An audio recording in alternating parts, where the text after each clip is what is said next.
already said that what Mkhwanazi said is not evidence, it's disturbing. Then why are we here? Are we here for gossiping? No, we are not here for that. Mkhwanazi presented, he attached evidence in that press statement, and we are going to deal with that here. Thank you, Chair.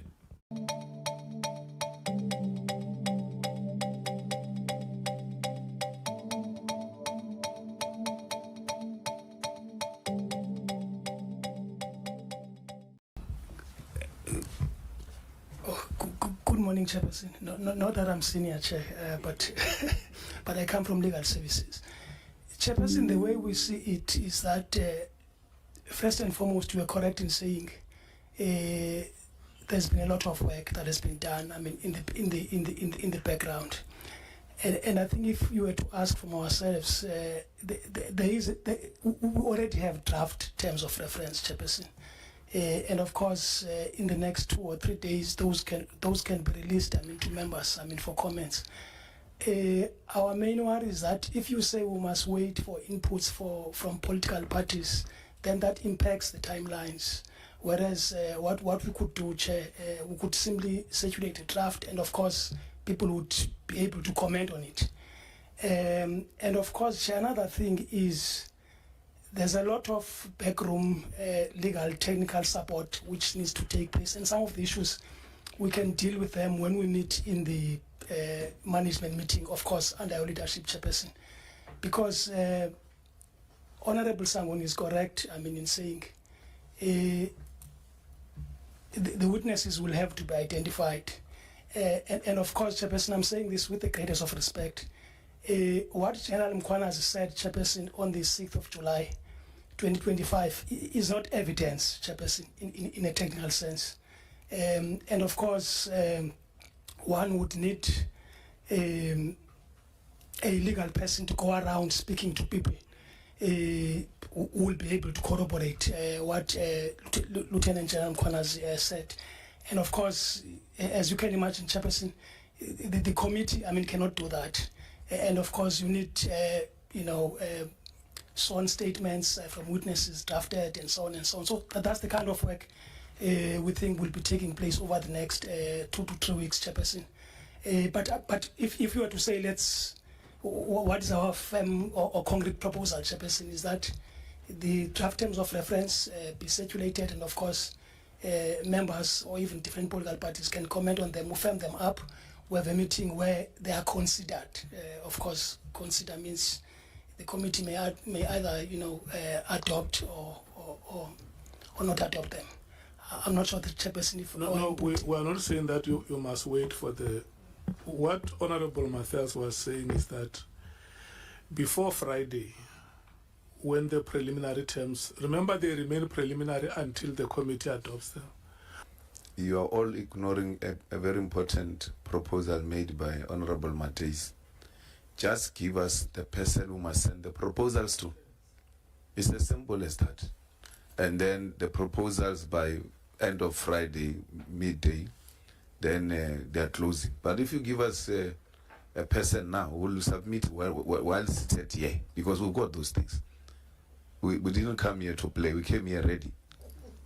And I don't know what is this remark that General Mkhwanazi is not what he presented is not evidence. I don't know where does that arise, because it doesn't arise at all. We're just trying to get an advice on how those things can be dealt with. General Mkhwanazi, you can't say what he presented is not evidence. We'll deal with that. We're still dealing with terms of reference. We can't start by saying General Mkhwanazi, what he said is not evidence. That's very dismissive. Right at the beginning, we're starting on a wrong footing. So please, when people are asked, especially support staff, they must not enter into the terrain. They must just give us technical advice and leave the rest to us.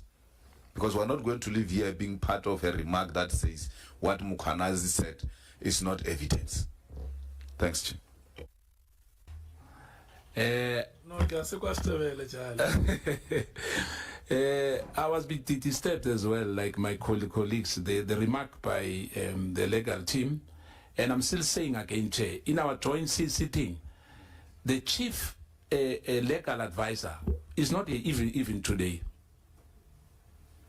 Now for me, it's like, I'm not sure, maybe it's the chair of the Justice Committee knows why he's not here, I'm not sure, but the issue is that the chief legal advisor again is not here, and we've raised that in the joint CC thing, and for me it's disturbing that in this serious meeting where we are told there's legal advice, but the guy who's leading them is not here, or the lady who's leading them is not here, and the question is why, Chair? Next time this thing must not happen. If they want to work with us, and they should not,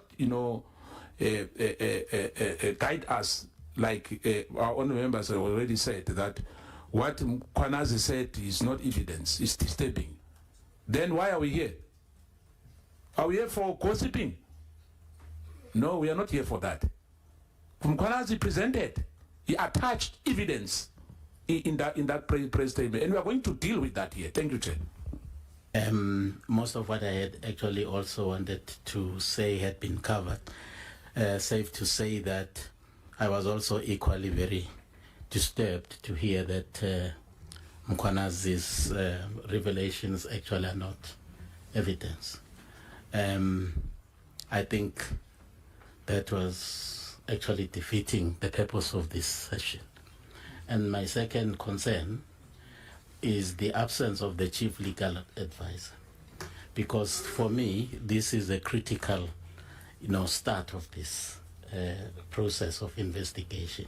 So for me it is very, very crucial that we start from a solid foundation, solid legal foundation as well.